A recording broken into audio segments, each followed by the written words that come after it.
From the Standing Stone Farm Studio right outside downtown Nashville, it's time for the most ridiculous sports podcast in the world. So sit back, relax, and listen as Bobby Butler and Brandon Bond crack open a cold one and talk all things hockey, pop culture, and complain about everyday situations. It's the Pucks Out Podcast on the Penalty Box Radio Network.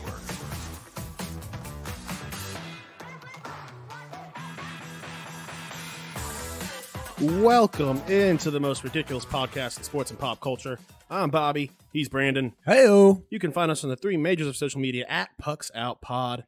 Now let's crack open this cold May Day beer and let's get after it.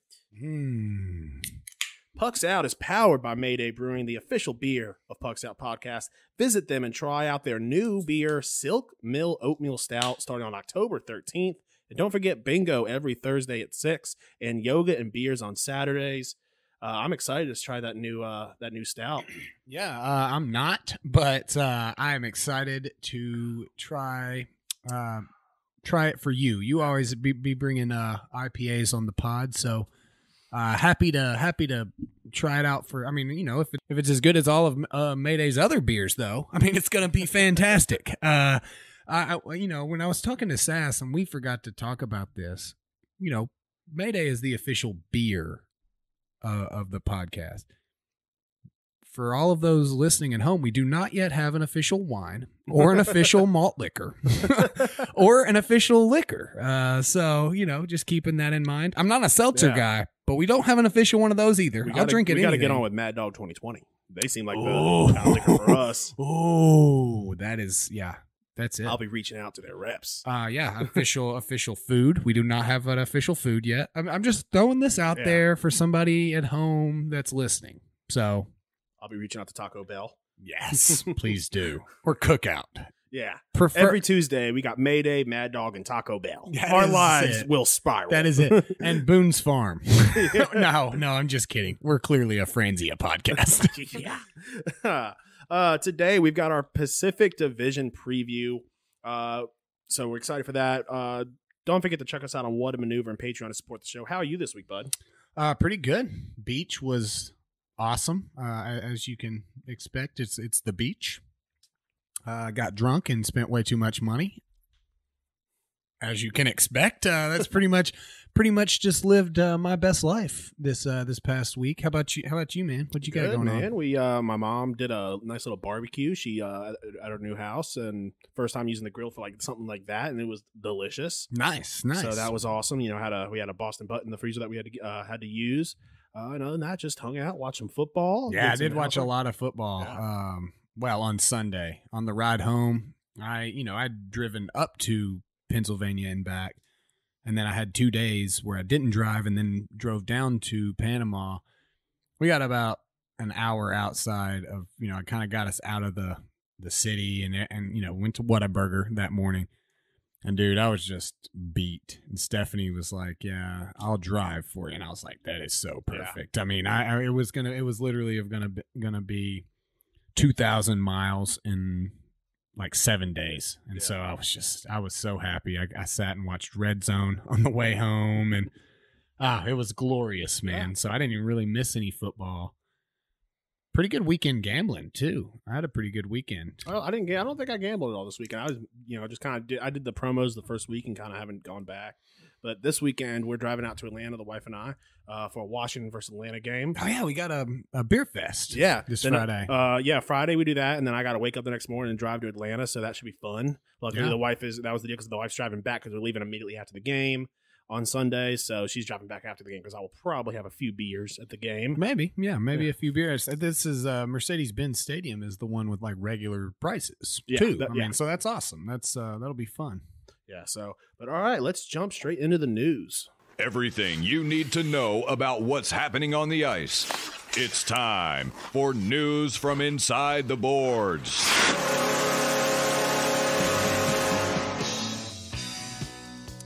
Preseason hockey has started. The season is closing in, and we will have everything you need all season long. I think last season we kind of talked about possibly doing maybe like a Friday or Sunday wrap up on Zoom. Maybe we'll discuss that, bring you guys some extra content. But I'm super excited for this. I think we have not done our official predictions yet, have we? Or have we? I don't know. No, we have not. So probably maybe next week we will. Maybe next week. Yeah, next week is I think the last episode before the season begins.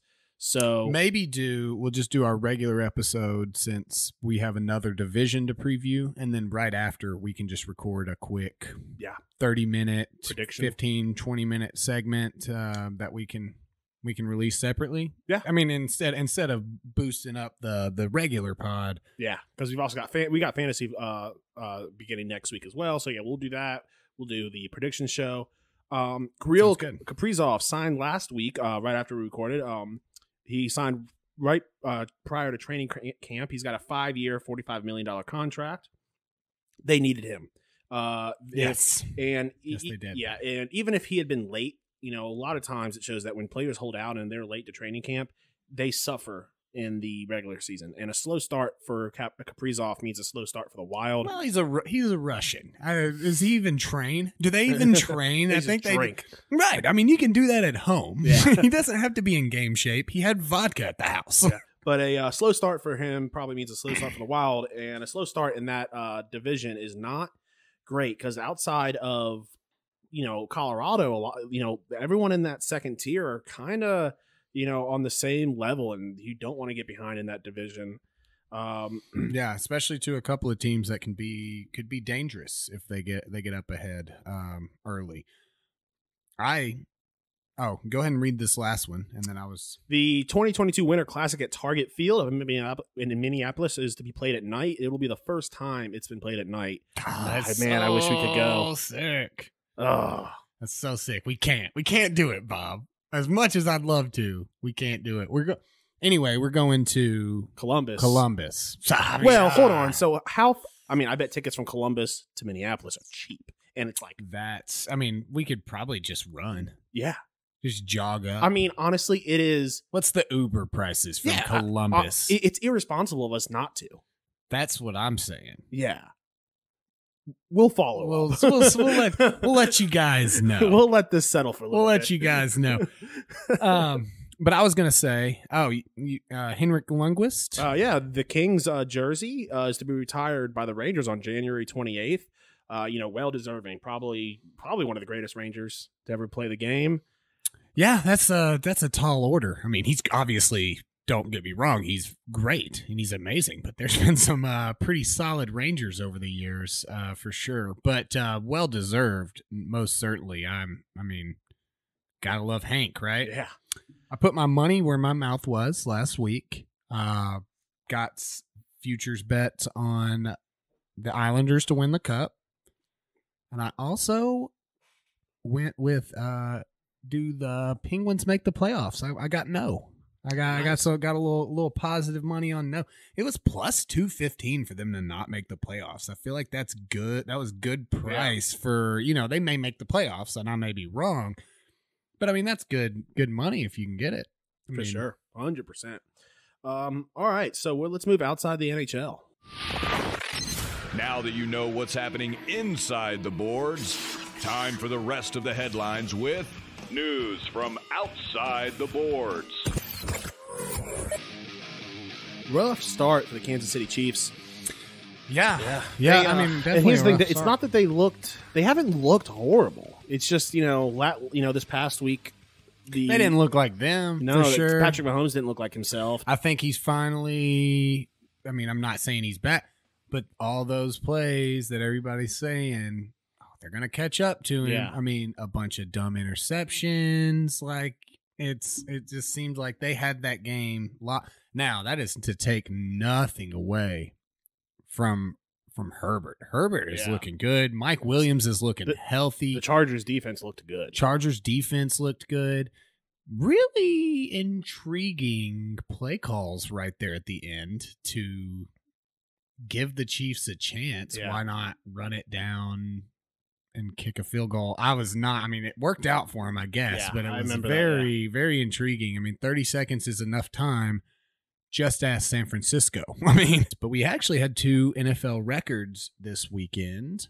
One that should not have happened, and it's one of the most dope records that can be broken in the field goal kick from Justin Tucker. Yeah, I saw that one live. 66 yards. But that play shouldn't have happened. Shouldn't have happened. There was a delay of game the time before, and I just thought that they didn't reset the TV clock, and then but it was like 5 or 6 seconds. Yeah, I remember listening to it like play before, and I hear the announcers go, "Play clock at 0," and it's like 1, 2, 3, snap, and I'm like, "Holy crap!"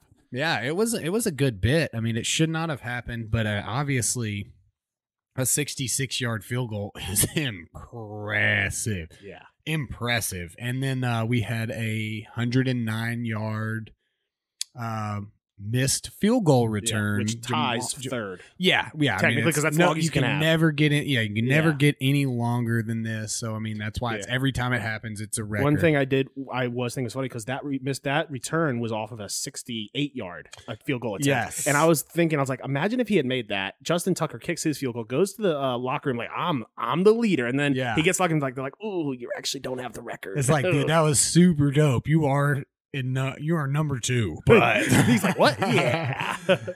Well, he would have known because that would have happened before. I thought it was like, was it not both the noon kickoffs? They were both noon kickoffs, but one was before half and one was the end of the game. But he might not have, been told about it, right away. I'm sure that the kickers are just hanging out. Kicker group chat. Yeah, I mean, he's on the GC over on the sideline. He's got his feet kicked up. He's stretching or whatever they do. I would imagine it would have been announced at Ford Field, though, right? It would have. I don't know.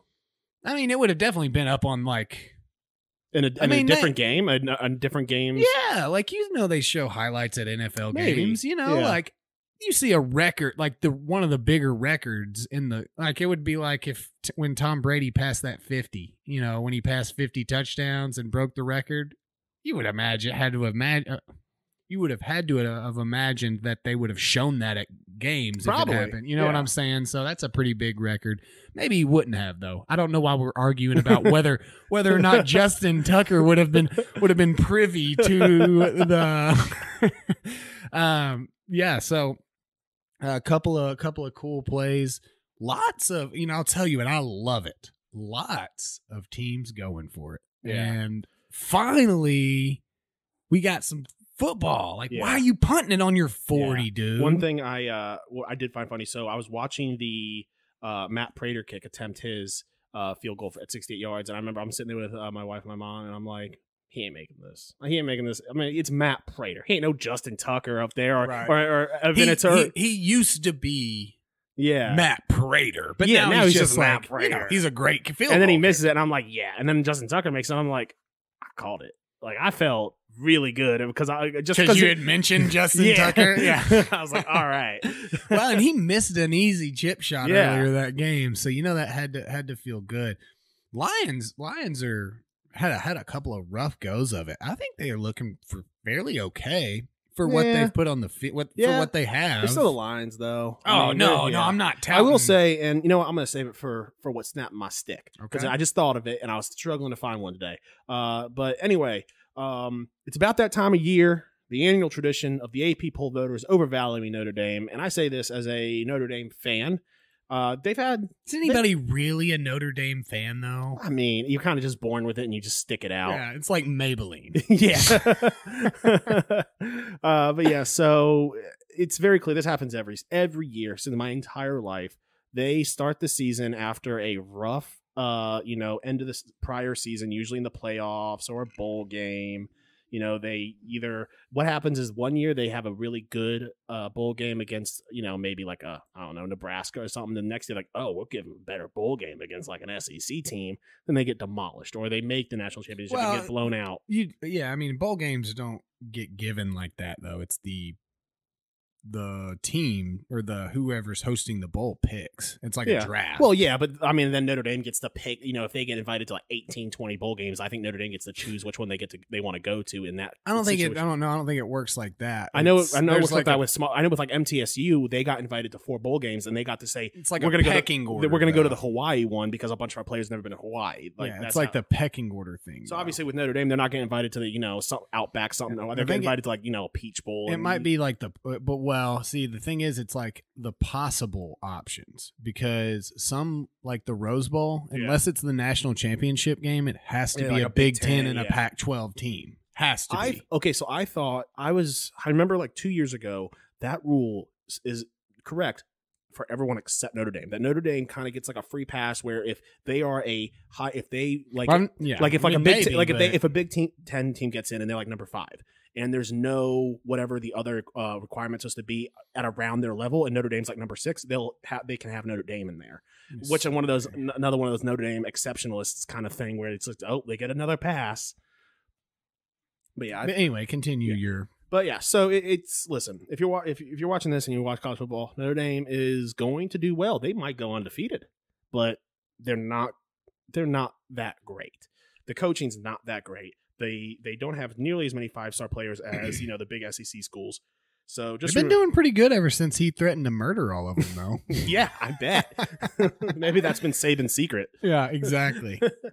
Yeah, I mean, I always think that they're a little overvalued. I think that they're about as good. I mean, I think they're in roughly the right spot. I mean, it's always hard to tell this early when they're not playing the exact same team. It always comes. We're about 2 weeks away from them creeping up into like top 5 territory, probably, and then someone's gonna get snubbed because Notre Dame got a chance. Then Notre Dame's gonna get blown out by a team. Everyone's gonna say, "Oh, well, so and so should have been there." Yeah, of course. I mean, that happens every year in college football. So I got a question for you. Is Penn State for real? And here's my thoughts on it. I've watched Penn State now 3 times this season. I like them. Their wins are, in my opinion, the most impressive to me out of all the top 5. Wisconsin and Auburn are 2 good wins against 2 very good football teams compared to Alabama's win against Miami. Miami was ranked at the time, but that was not a pretty win.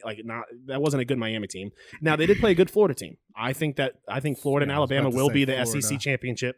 That is a solid win, but it's Alabama, and they are rightfully number 1. Uga's win versus Clemson, in my opinion, was not that impressive. Now that we've seen who Clemson is, they are bad. Georgia's win versus Clemson. Yeah, Uga. Sorry, Auburn could not beat Clemson. No, I said Uga. Yeah, Uga. Oh, okay. I thought you said Auburn. No, okay. In my opinion, Penn State should be number 3 over Oregon. An argument that I'm not gonna make could be made for them being number 2 over Georgia. I don't think at this time that they deserve to be number 2 over Georgia. I think the top 3 should be Alabama, Georgia, Penn State. What are your thoughts on Penn State this year? Especially since you got to do in-person research on them. Yeah, honestly, I think that the in-person research has either Auburn is a lot better than they seem, or Penn State is not as good as they seem in my mind. I think coaching is going to be their downfall. When James Franklin was at Vandy, I thought that he was a great football coach. I did not like his game plans for the 2 games that I got to watch of Penn State, the Wisconsin game or the Auburn game. Oregon, that's a tough call. I mean, Oregon beat an Ohio State team, putting 35 points up on them, dropped 40 in their last 2 games, one against Arizona. It's hard to tell for Penn State. I think they got some talent, but I really just don't know who Auburn is. I think that... Do you think Auburn is a top 25 team? Should be a top 25 team? Yes. I mean, I think they're a top 25 team, no doubt.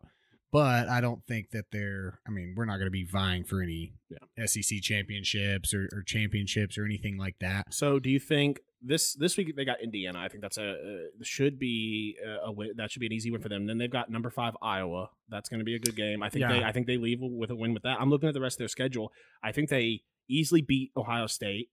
I think they easily walk over Maryland. I think Michigan could be a really good game. I think they'll drop it at Ohio State at the Horseshoe. You think so? I think that's where the run ends. If they go through and they beat Iowa, honestly, if they win their next 3 games, I'll change my tune. And whether they win or lose against Ohio State, I will say that they're for real. These 3 teams can traditionally stab you in the gut for sure. I mean, Illinois, I remember watching Juice Williams beat Ohio State towards the end of a season one year. So if they can win these next 3, this is where your money's made once you start getting into conference play. So I'll be interested to see. It will make me honestly happy. I have nothing against Penn State. It'll be like, oh, okay, maybe Auburn is better than we thought they were. They gave them a better game at night. I think, I did say that they would walk over Maryland. Honestly, I'm looking at Maryland's schedule, and they're coming. I mean, currently they have a decent win at West Virginia. Obviously, they're big 62-0 over Howard. They beat Illinois 2017, and right now they're 4-0. They do play Iowa this week, and I think that's they're just outmatched by Iowa. But I think that is the thing about that conference. I think that there is no sure things a lot in that specific conference. I've seen Maryland beat like an unranked Maryland, take it to a number 4 Texas 2 years in a row. Yeah. I mean, that's the thing with conference play is, you could get anything on any given week. I'm not so sure about Ole Miss at number 12. That's where I've got some questions. I mean, maybe they are, maybe they're not. But in the CBS, the AP poll, Penn State is 4 right now. I think that's right. I think that is correct. Oregon above them, Georgia above them, Alabama above them. Cincinnati being 7 is interesting. Playing at Notre Dame. So that'll be a good game, 7 versus 9. Yeah, Ole Miss is intriguing to me, all the way up there. I'm interested to see if Arkansas is for real as well. Yeah, I don't know about. I don't that. like Ole Miss up there only because they have not played a single conference game yet. Like I'm looking for their schedule. All I see is their record. I'm not seeing their actual schedule. Who are their impressive good wins against? Yeah, they played Louisville, Austin P, and Tulane. Austin P. I mean, Austin P. That's a big win. Tulane, and then they have Bama. Yeah, I mean, Ole Miss was intriguing to me because what have you done? Yeah, I mean, I could maybe see an argument for 24, 25, but no, they. Yeah. I mean, Auburn. Like I think Auburn's a top 25 team, but they haven't really done a lot either. You know what I'm saying? Like they played a good game against Penn State that they lost. So yeah, what is Florida ranked? They were 11. I do not know. Right now they're 10. Okay. Yeah. So, we will see with the upcoming. Now is where you kind of get into the meat and where, it starts. All right, we got a lot to talk about today. We're going to jump into our main topic. We got our Pacific Division preview. We're going to start it out with the Edmonton Oilers. Their 2020-2021 record, 35-19-2 with 72 points. They finished second in the North, lost 4-0 to the Winnipeg Jets in the first round. They've gained Zach Hyman, Cody Ceci, Warren Fogili, and Duncan Keith. Their losses, Dmitry Kulikov, Ethan Bear, and Adam Larson. Listen, McJesus and Draisaitl. That's all we really have to say about them offensively. As long as we're talking regular season, yeah. There are some concerns. Their defense looks iffy. Nurse is a really good all-around blue liner. Duncan Keith, Tyson Barrie, Cody Ceci as the possible 3 other members of their top 4. Barrie is a great offensive defenseman, but doesn't help much defensively. And McDavid and Draisaitl were actually better when Tyson Barrie was off the ice when you look at the advanced stats. So you don't, obviously your bread and butter is making sure those guys can perform well. And I think that their defense is going to be the X factor this season for them. The X factor meaning it's a very high variable. It's a variable. Okay. And I mean, I don't think their defense is going to be good. Like the negative X factor, potentially. Yeah. I did not see this mentioned. is not. Clefbaum is supposed to be out for a while. Is that not accurate? I guess I did not see that when I wrote this up. Yeah, I didn't see it mentioned by you. I think Oscar Clefbaum being out is going to be tough for them. I mean, it really plays right into what you thought was going to be the X factor. You did not put on here an outlook. I think that we probably both agree that they're pretty much a lock in that Pacific division to get one of those 3 spots. I would be highly surprised if they missed the playoffs, and that would blow a lot of people's minds. I actually forgot to put the outlook for any of these teams. But okay. Yeah, we can just talk about the outlook. I mean, you don't have to write it down. I believe you. No. They're a lock for playoffs. Depending on their matchup, I could see them making it to the second round. Especially with this new divisional, if they're playing someone interdivisional, then I think they make it through the second round. They get bumped. If they have to play a wild card from the Central, then I think they get bumped in the first round. Yeah, I'm not sure about how far in the playoffs. I think again, I agree with you. It'll depend on matchup, but I keep going back to it because I truly believe it. X factor is going to be that defense. How's it play? Duncan Keith, is it going to be worth it, which we have talked about, and I think that it potentially will be, just for that leadership that he's going to provide. They've got a lot of hurdles to jump over, though. But I think I agree. I think they're pretty much locked in for that number 2 spot in the Pacific. Yeah. The Anaheim Ducks, last season, 17-30-9 with 43 points, 8th in the West, did not make the playoffs. Significant gains, none. Significant losses, none. While John Gibson wasn't great last season with a 9-19-7 record, 2.98 goals against average, and a .903 save percentage in 35 games, he had a bad team in front of him. Trevor Zegras could be promising. Concerns, unless the Ducks make a big trade, they will likely be one of the worst teams this next season. They are just really hanging on to that rebuild, aren't they? Not really doing much at all, fantasy wise. Not a whole lot at all, unless you have a situation in which your league does not take into account save percentage and win percentage, and only saves. I might give Gibson a look at that point, but I love that you threw my boy out on here, Max Comtois.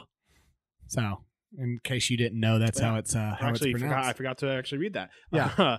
Their lack of offense. It's encouraging that Max Comtois scored 16 goals and 33 points in 55 contests, but he had the most goals in that team last season. That's not great. No, it is not.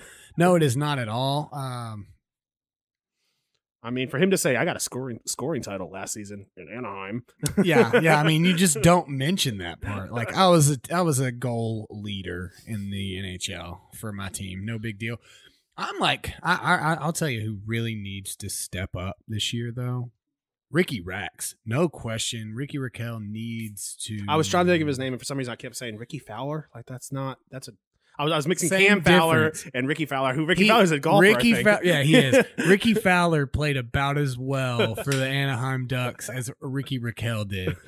That is a guy, he's 28 years old, that they really need to step up. I mean, we're talking about a guy that has 311 points in 499 career games played. I mean, last year he played 52 games and had 9 goals and 19 assists, 28 points. That's a guy that if he steps up to where people think he should be, this is a guy you can steal in drafts, but I'm not willing to go. I mean, maybe a last-ditch bench spot or something, late round kind of guy.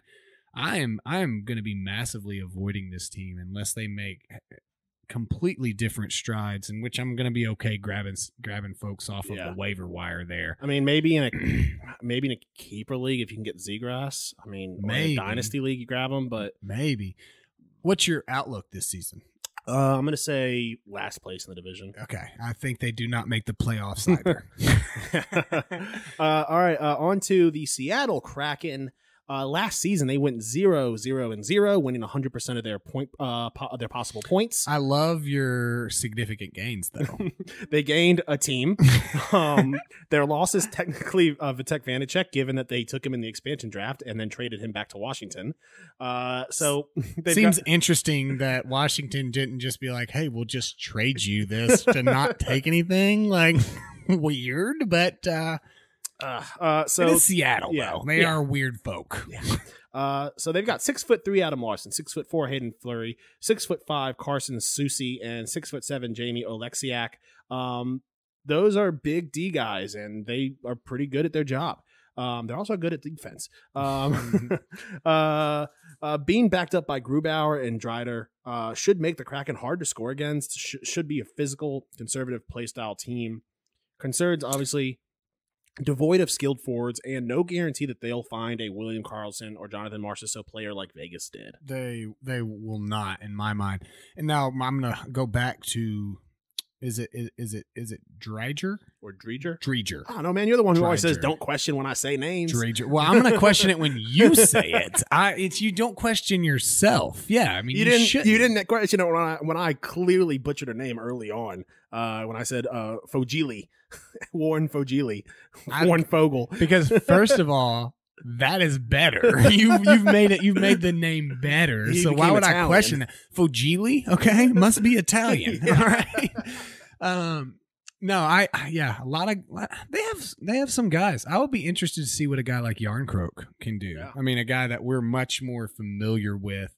And talked a lot about their defense, and not a single mention of the former Flames captain Mark Giordano, which I'm interested to see play there for sure. I'm intrigued. I don't think, and this is exactly what we said when Vegas was brought in. I just don't see a lot for them long term. It is a different team, as you said. They don't have that potential guy like William Karlsson or Jonathan Marchessault that can lead that team, which can make it hard. But it also, this is not a great division, and I do not think, and that's why I'm saying they're a playoff team. I think by technical standards, they make the playoffs. I mean, which is the only thing that matters here is whether or not I think that they're out a first round kind of team. But I think in any other division, they are not a playoff team. Not even close. Yeah, I mean, this team, I would not be surprised to see them eke into a third spot. They beat Anaheim. They don't beat the Oilers. They beat the Sharks. I don't think they beat the Kings. I think they. If they don't, I think they take third place between Vegas? Oilers, Vegas, Seattle. Okay, so you do think they'll beat the Kings? Yeah, sorry, that's what I was gonna say. And so I think the Kings might take a wild card, just depending on the point. No, there's no way in my mind. I mean, yeah, absolutely. At the end of the season, I'll be eating my words, but like right now, I think it's two central teams are wild card. I think it's just there is so much parity in this league sometimes that it's hard to say who's going to be the wild card in the Pacific, and because it could come down to 1 point. I think injuries happen. I think we always talk about this commercial. It was that NFL commercial, and it was the season after. And name one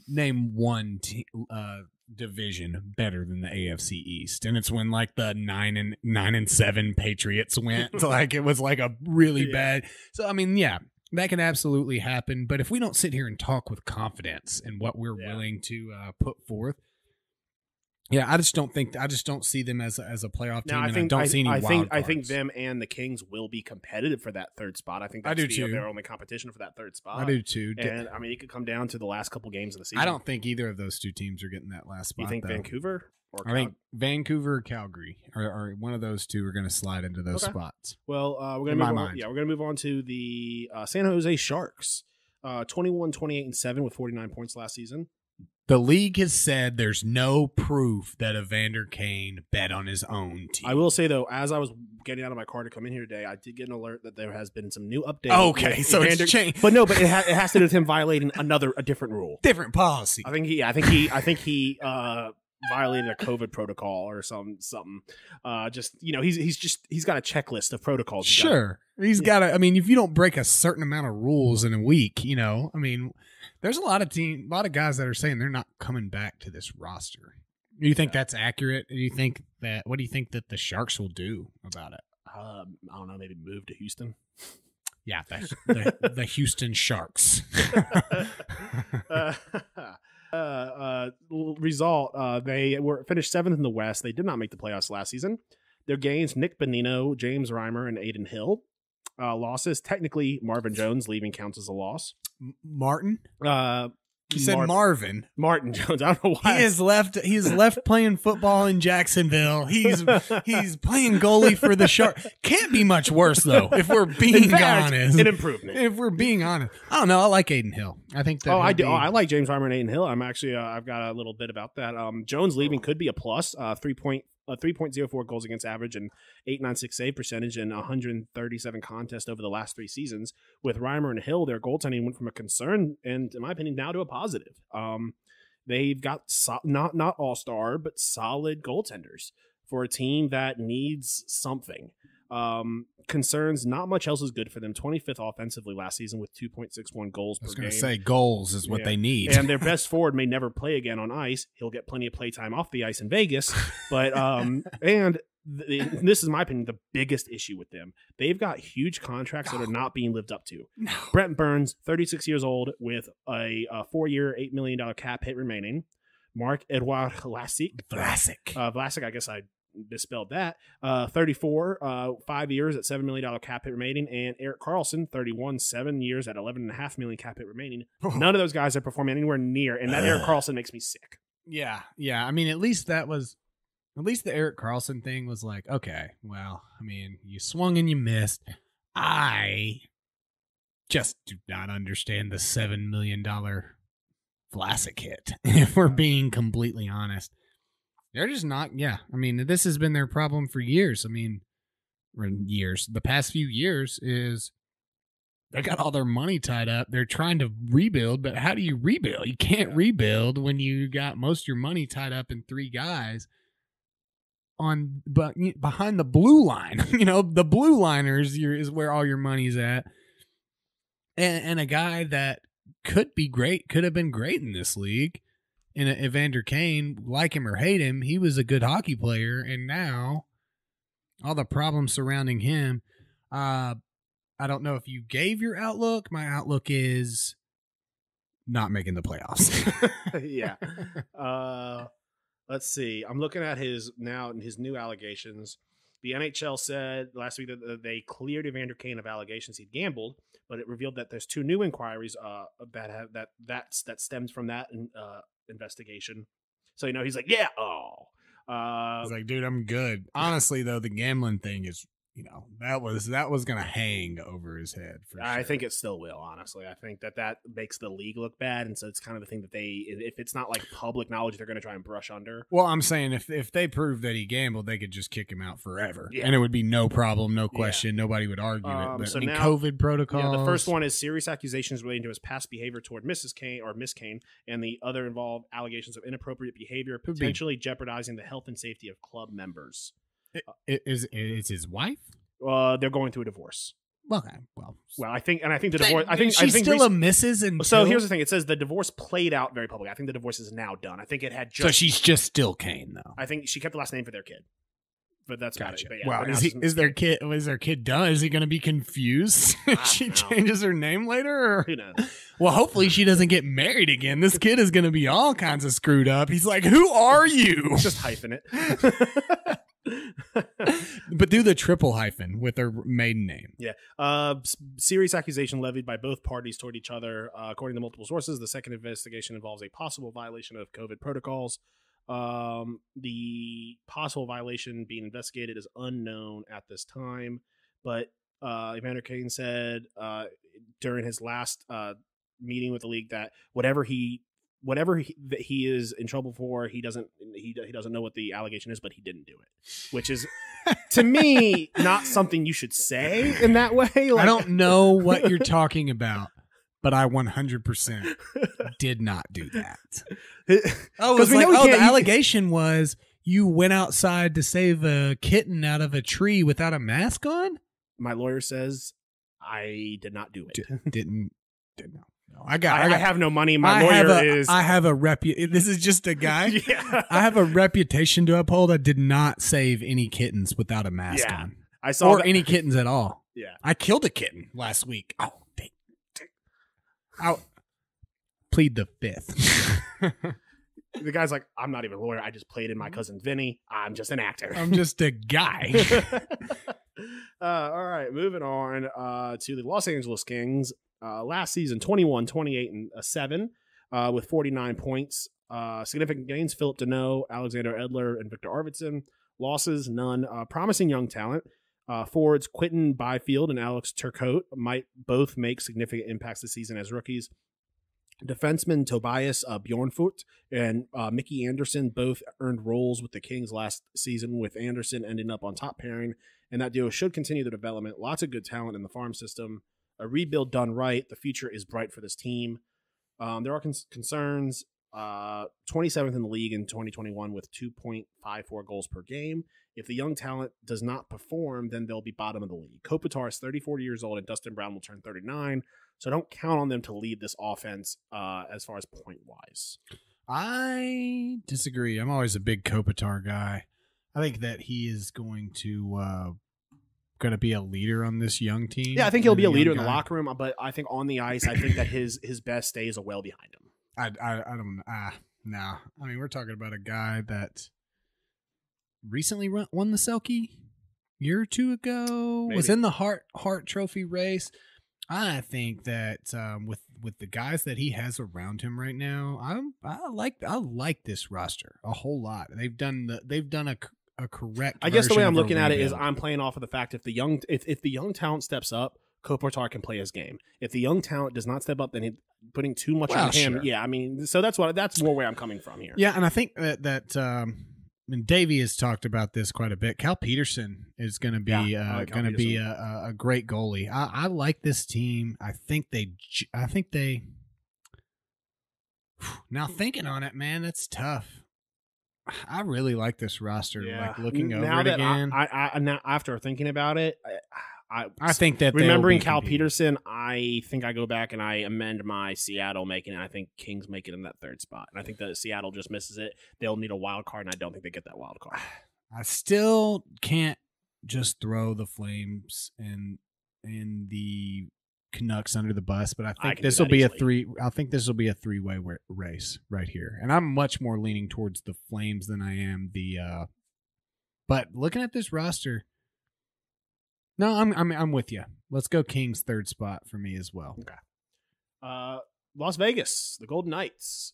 Last season, 40-14-2 with 82 points. Second in the West, lost 4-2 to the Canadiens in the semifinals. Their significant gains, Laurent Brossoit, Evgeny Dadonov, and Nolan Patrick. Their losses, Marc-Andre Fleury, Cody Glass, I think that's it. I think I accidentally copied that twice. Between Mark Stone, Max Pacioretty, Jonathan Marchessault, William Karlsson, Chandler Stevenson, and Alex Tuch. The Knights were not on the lookout for offensive depth, yet they got Evgeny Dadonov and Nolan Patrick. Both of them are risky, but could pay off. I think perfect fits for their roster. Yeah, perfect fits. They've been lackluster the last couple of years, but maybe with some new teammates, some new lines. Their concerns for me, honestly, there's no glaring weaknesses on this team other than they've just got to get past the hump of the playoffs. And they don't have a number one center in my mind. Yeah, that is, and I mean, if we got to nitpick, right? Yeah, we're trying to nitpick here. They don't have that guy that can just take over a game. In my opinion, they have great players and great team. And you had made the comment. I think Pacioretty was supposed to be that guy who takes over the game, but he hasn't been that it's usually better to have that guy as your center. So, I mean, he's controlling more of the – I mean, Mark Stone and Pacioretty have been great as wingers. I mean, don't get me wrong. This is a great team that I'm being very nitpicky with my critiques of it. But I think Dadonov is going to be a great addition because it's exactly what everybody has said about every player that has gone to Vegas. They've underperformed. They've not done well. And it's a team. It's like an island of misfit great players that tend to play well. And so I think that was a great ad. They're number one in the division, right? I mean, no question. Either though they they lost the Vezina winner. I think Robin Lehner is a very solid goaltender. And second place in the Vezina.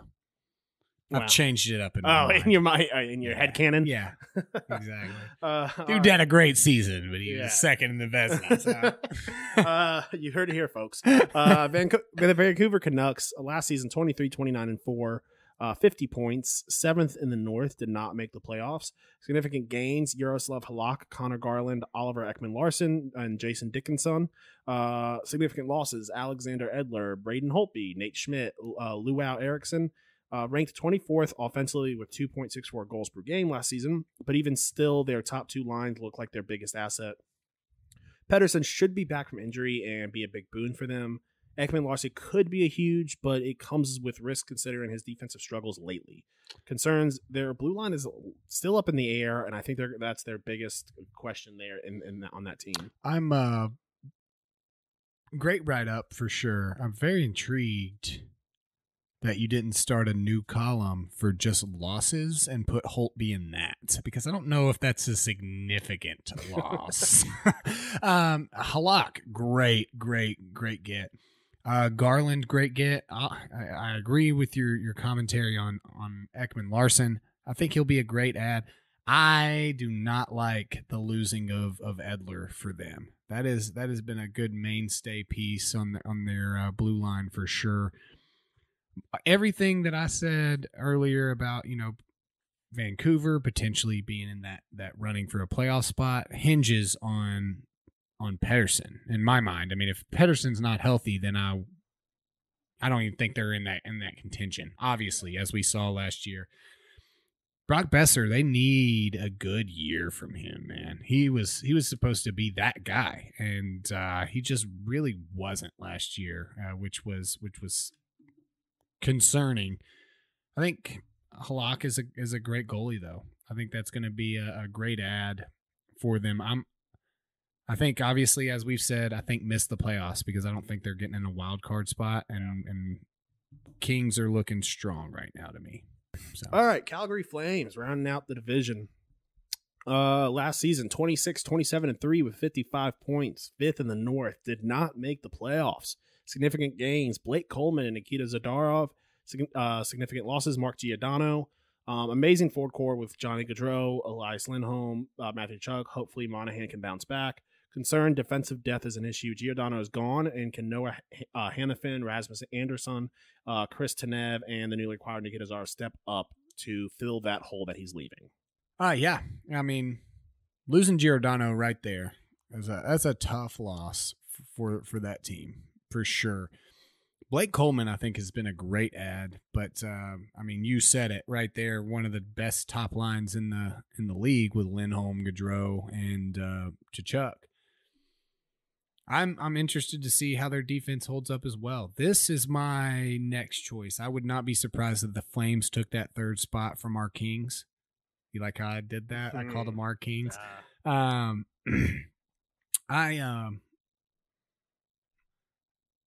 be interested to see how their goaltending performs. I don't expect much from Calgary. I think they're going to be middle of the table in that division, and just I think we're going into the last couple weeks, and it's a battle between them and the Kings for that fourth spot.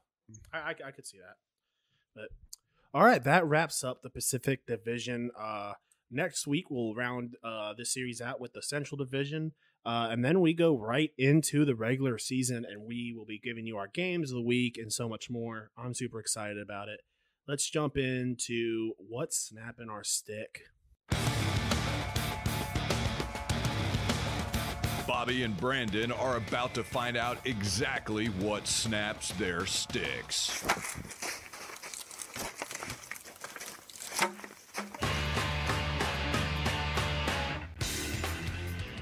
All right. I know I teased it earlier in the show, but I have forgotten it. So I will probably have it for y'all next week while I'm editing it out. I'm sure I'll remember it once we get to the topic that reminded me of it. That's so but I remember it had me heated. It was a good guys. His stick literally laying over here on the ground. Let's just assume I said something really, really good, and you all agree with me, and you all are just like, "Oh, I'm gonna go donate to this podcast." It was so good. I'm pissed off for Bobby's greatness here. But why don't you go first while I think of you just tie. Yeah, I mean, if you necessary, you tie in your recent. So we got back from. We decided to stay an extra day. Me and Clay and Julia and Hannah, we all, and obviously Stephanie was there as well. They got their room for an extra day. We paid for half of the room. Yeah, heck yeah, let's stay an extra day.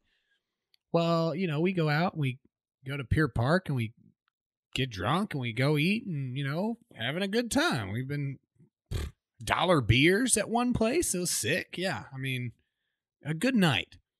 Well, we go to at our hotel, there is an attached tiki bar, and they do not pay us, so I will not be saying the name of this.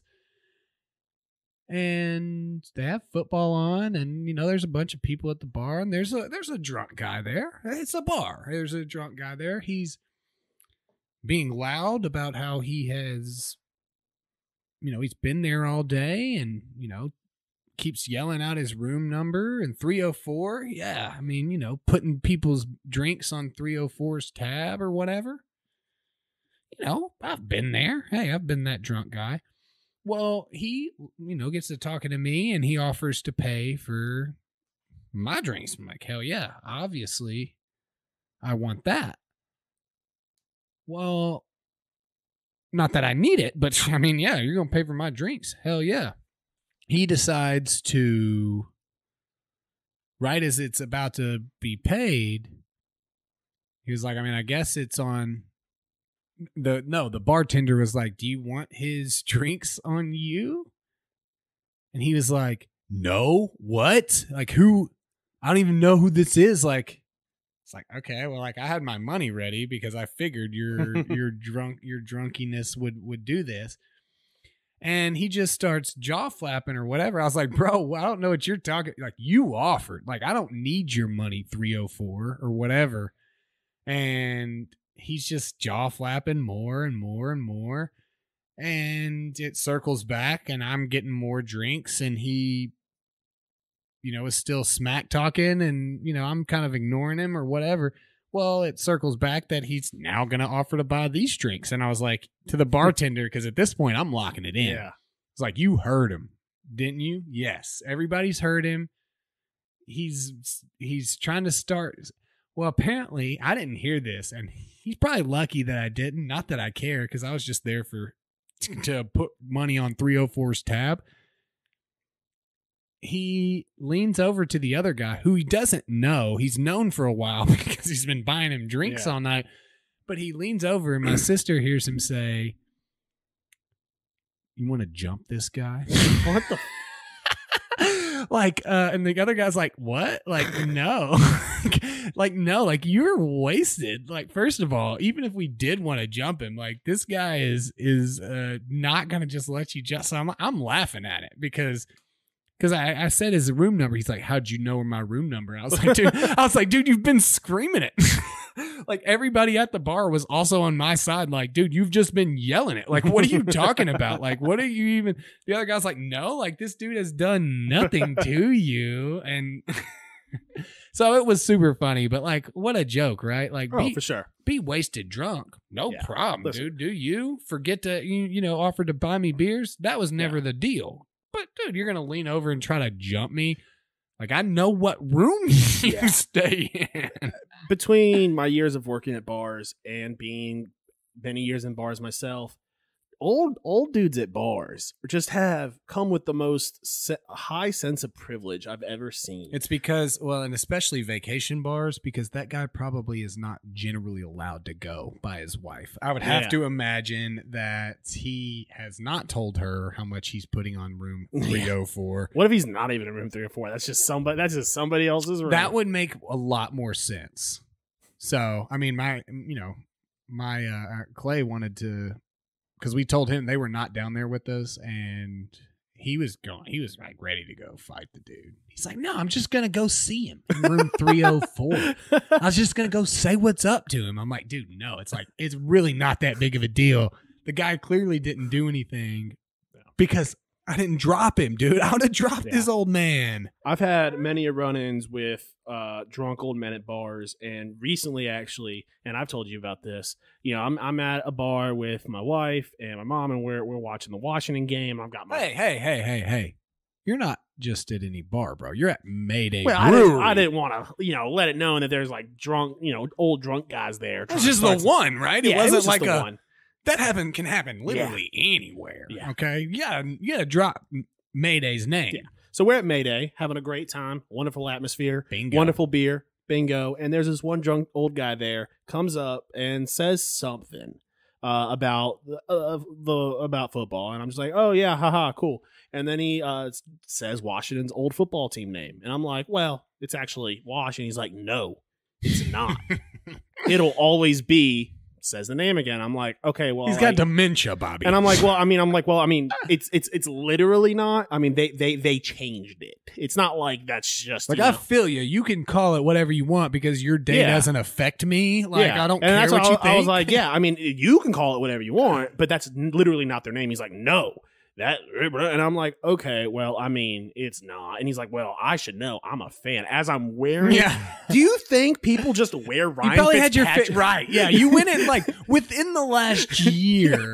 Like you're not a Ryan Fitzpatrick fan. Yeah. Okay. Like you are, but you're not like you wouldn't have gone and bought a Miami Dolphins. If you look at my closet of Washington jerseys, I've got Riggins, I've got Adrian Peterson, I've got an RG3, and I have a very I'm clearly a fan of this team. Nobody bandwagons this team, not since the early 90s. Yeah, bro. Like I'm clearly, I know that you were just now turning 75 in the early 90s, and but me, I brought a tablet to this bar so I could watch Washington play.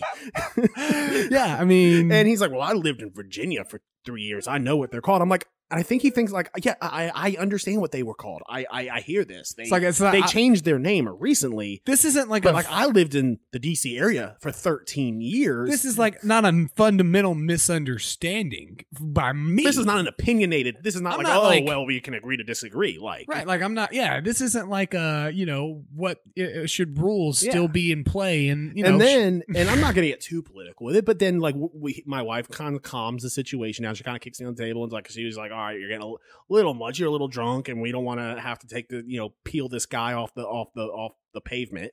And so I'm like, all right, I just go back to watching him, ignoring him.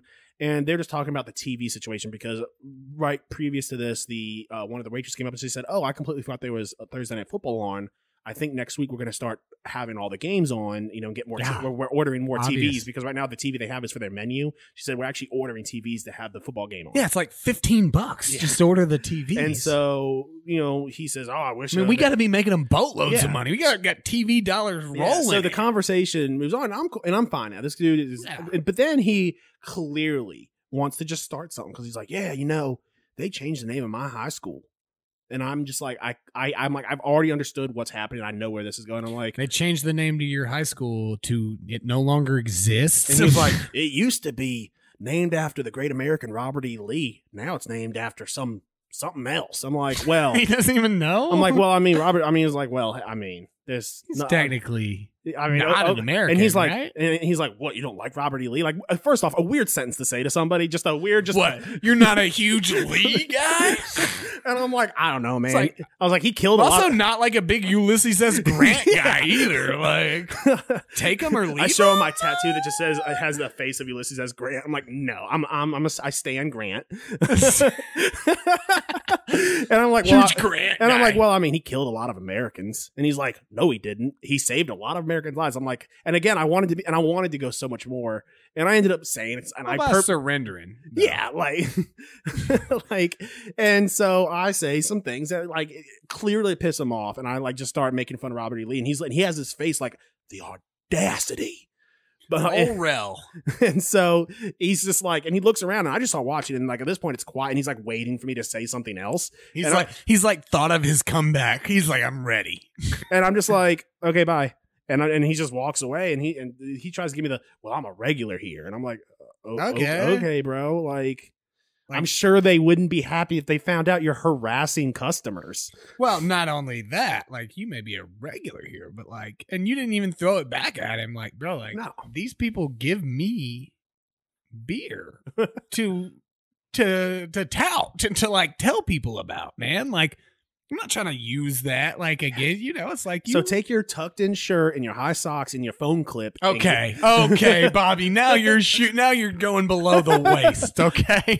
All right. Trust me, his pants were way above the waist. Well, I'm just saying you're going, which means you had a big opportunity to hit it. But I'll tell you the opposite of snapping my stick today is this dope hat that I've got. That is a dope hat. I've got it almost out of season. I only got to use it a little bit. It's like washable. You've got a pool, dude. You can use it every day. Wow, it's a waterproof hat. I know. Yeah. You maybe I'll just go out. You can and wear it in throw the shower. You can. That's it. That's what it is right there. It's a shower cap. Yeah. So this is opposite snapping my stick, bro. Right here. This hat. So opposite snap my stick, and we are closing in on October, which means hockey season's beginning, which means we are back in the all-inclusive zone. And we are all, we're swinging. Football's in mid-swing, dude. This is a great sports time of the year. Yeah, so I love this time of year. Let's get drunk. But all right, guys, we will see you next week. Peace.